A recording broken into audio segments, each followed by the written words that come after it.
Greetings, Alexandria Public Schools, elementary, and I believe early ed teachers as well. Rick Sandstead here with a little bit of overview regarding our e-learning days plan for the 1920 school year.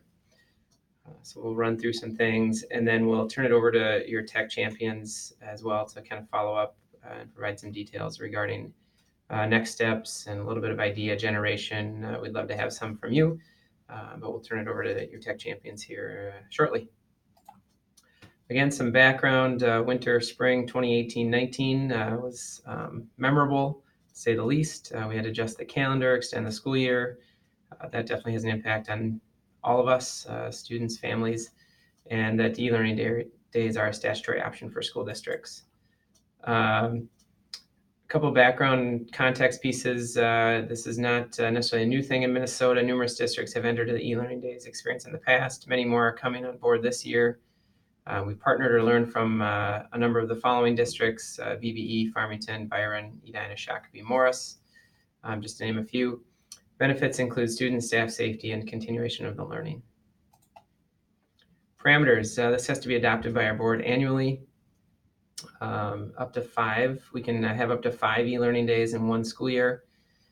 Plan is developed with teachers, must include accommodations for students without internet access or insufficient access, and provide accessible options for students as needed.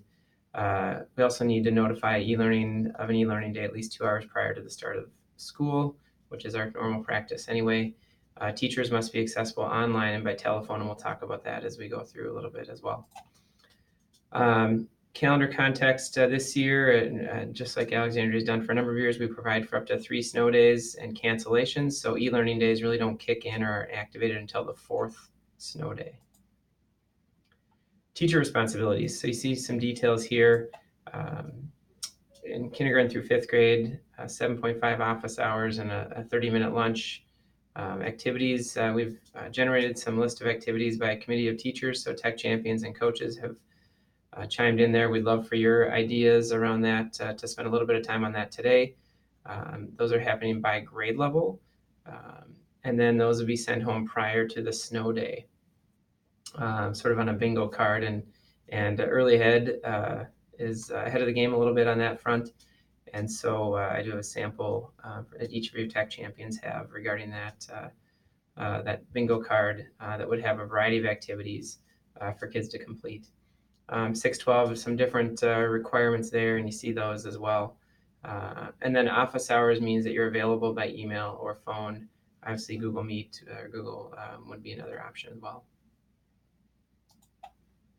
Student expectations that students would complete the choice of activities as directed on the bingo card.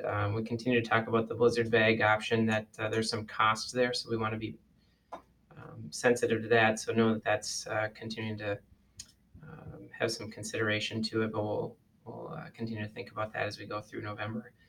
K2, again, that 1 to 2 hours per day, 3-5, 2 to 3 hours per day.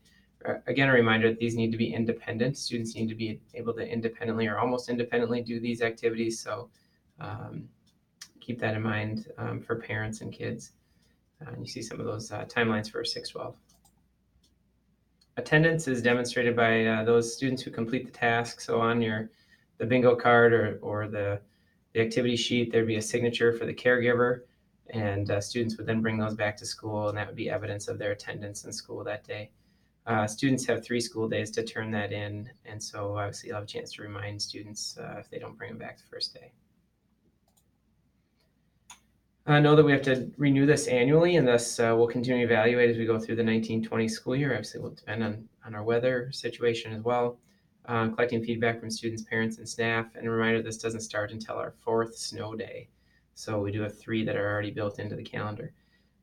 Some details around the phone call piece, I think, that are important is we really don't encourage or want you to be using your personal cell phones for that communication. So we look at a Google Voice as an option. The other way, which almost mirrors a Google Meet or a Google Hangout. So we'll continue to dig into that here in November as we go forward. Next up really is a chance, I think, for you to work with your tech champions. So thanks to that group for their work regarding getting a list of activities started. And so I'd love to do a little bit of that sharing as next. If you have questions, feel free to have your principal collect those or your tech champions, and we'll bring those back together as we continue to move this forward as we go through, get closer and closer to days when we might have snow. Thanks so much.